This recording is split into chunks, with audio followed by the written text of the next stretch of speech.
की क्लास में हम मसी कल्पना का अध्ययन करेंगे। ये भैसज कल्पना के ही अंतर्गत आने वाली कल्पना है। अगर हम मसी कल्पना की बात करते हैं तो मसी कल्पना जो होता है कार्बोनाइजेशन ऑफ ड्रग। हम किसी भी ड्रग को अगर जलाते हैं और उसको कार्बोनाइज्ड फॉर्म में, आप देखते होंगे जब भी हम लकड़ी को जलाते हैं और बीच में ही उसको बुझा दें तो वो कोयले में बदल जाती है जो ब्लैक कलर का होता है। और अगर आप उस लकड़ी को पूरी तरह से जलने दें तो वो वाइट कलर के पाउडर रूपी राख में बदल जाती है। तो ये जो ब्लैक कलर के फॉर्म में किसी भी ड्रग को हम कन्वर्ट करते हैं, पूरी तरह से नहीं जलाते हैं, उसको बोलते हैं कार्बोनाइजेशन ऑफ ड्रग। तो इसी कॉन्सेप्ट पे आयुर्वेद में जो कल्पनाएं बनाई जाती हैं औषध द्रव्यों की, जहाँ पर उनको पूरे रूप से ना जला करके उनको कार्बोनाइज्ड यानी कार्बन प्रेजेंट रहने तक जलाया जाता है, उसे मसी कल्पना कहते हैं।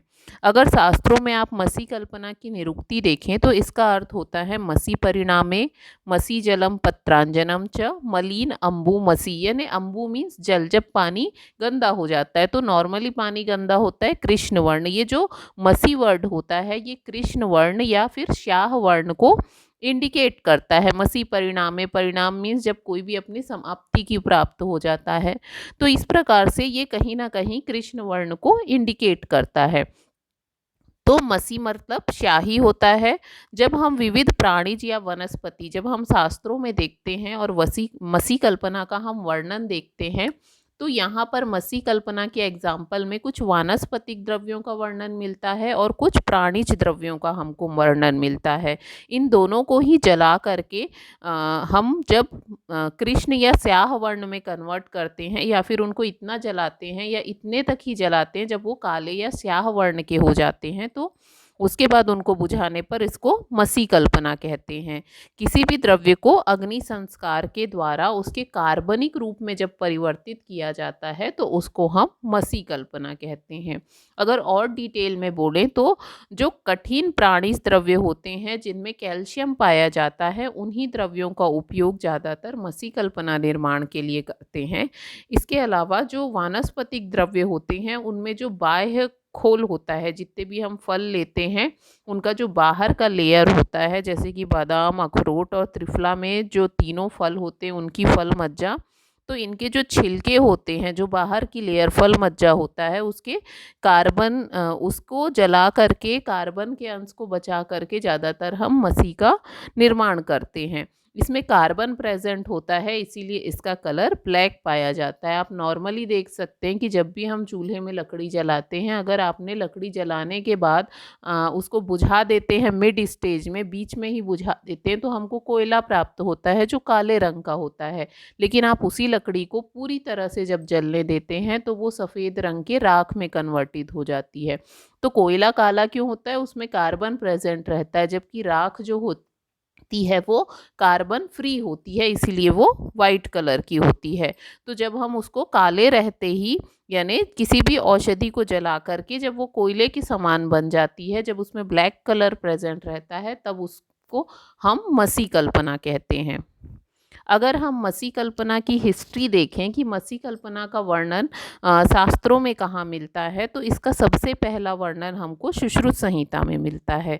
सुश्रुत संहिता में हमको दो मसी का वर्णन मिलता है, एक तो हस्तिदंत मसी और दूसरा कृष्ण सर्प मसी। तो हस्तिदंत मसी का मतलब वर्णन चिकित्सा स्थान अध्याय 1 में है और कृष्ण सर्प मसी का वर्णन चिकित्सा स्थान अध्याय 9 में किया गया है।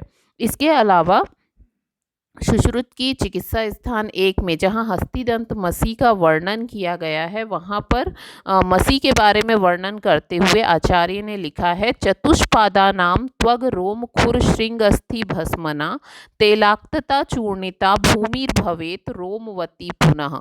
यानी अगर जो चौपाए हैं, ये यहाँ पर हस्तिदंत मसी का वर्णन किया गया है, तो इन्होंने जितने भी चौपाए होते हैं चार पैर वाले, चतुष्पादा नाम, उनके त्वग रोम, उनकी त्वचा, रोम, खुर यानी पैर के नाखून, श्रृंग सींग को, अस्थि को, इनकी भस्म बना करके, भस्म इन द सेंस कि कृष्ण होने तक, तेलाक्ता चूर्णिता भूमि भवेद रोमवती पुनः। तो आप जब हस्तिदंत मसी का वर्णन देखेंगे तो आप देखेंगे कि इसका उपयोग करने से जहाँ पर बाल नहीं है वहाँ पर भी बाल उगाते हैं।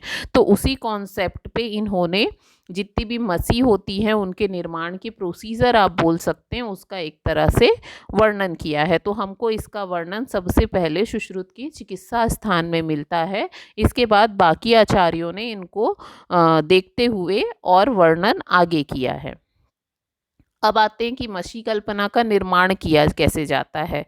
तो जैसे मैंने आपको बताया कि मसी कल्पना अगर हम शास्त्रों में देखते हैं तो हमको दो प्रकार से मिलती है। एक तो हार्ड ड्रग जिनमें कैल्शियम प्रेजेंट होता है, जैसे हाथी का दांत हो गया, मृगशृंग हो गया, ये बहुत हार्ड ड्रग होते हैं। और दूसरे कुछ जो ड्रग होते हैं सॉफ्ट होते हैं, जैसे वनस्पतिक जितने भी द्रव्य होते हैं उनको हम सॉफ्ट ड्रग की कैटेगरी में रखेंगे।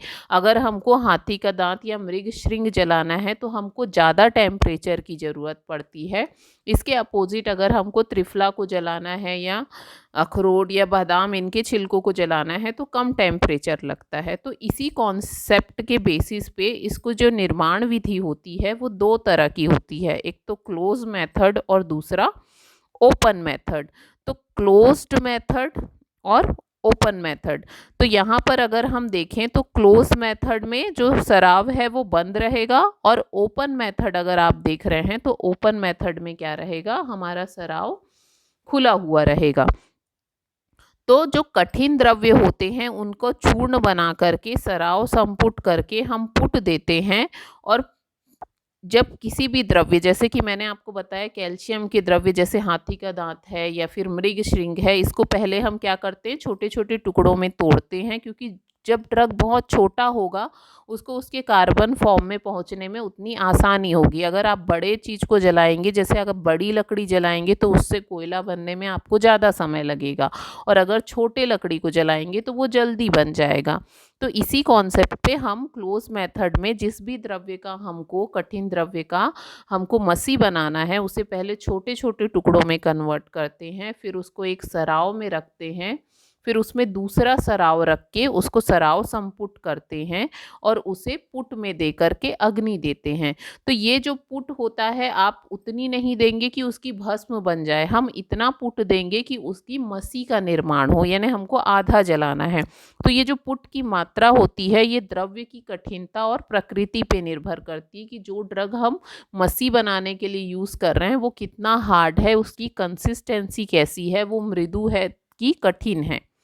ठीक। Open method, open method means मुख्य रूप से जो वनस्पति की मसी बनाई जाती है वो इस प्रोसेस से बनाई जाती है। तो ओपन मीन्स जहाँ पर हमको प्रोसीजर सामने से दिखेगा। तो इस प्रोसीजर में हम एक सराव में लेकर के चूल्हे के ऊपर रख देते हैं या फिर एक कढ़ाई में इन द्रव्यों को छोटे छोटे टुकड़ों को डाल करके तब तक भूंजते हैं जब तक कि ये कृष्ण वर्ण के ना हो जाएं।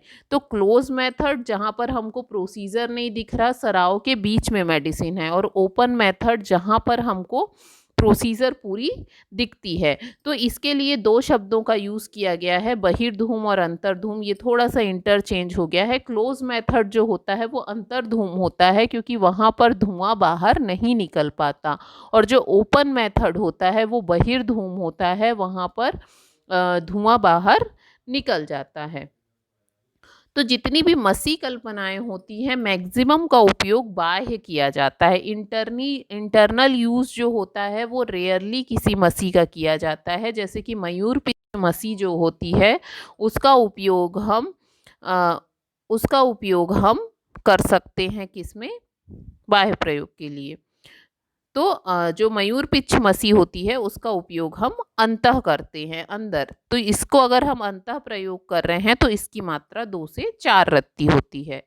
अगर इसकी सवीरता अवधि बताई जाए तो पुराने आचार्यों का मानना था कि जिस प्रकार से भस्म की सवीरता अवधि अनिश्चित होती है उसी प्रकार से इनकी भी जो सवीरता अवधि होती है उसको अनिश्चित कहा गया था। लेकिन अभी हम मॉडर्न के अकॉर्डिंग देखें तो इसको हम 5 साल तक बोल सकते हैं कि मसी कल्पना को उपयोग किया जा सकता है।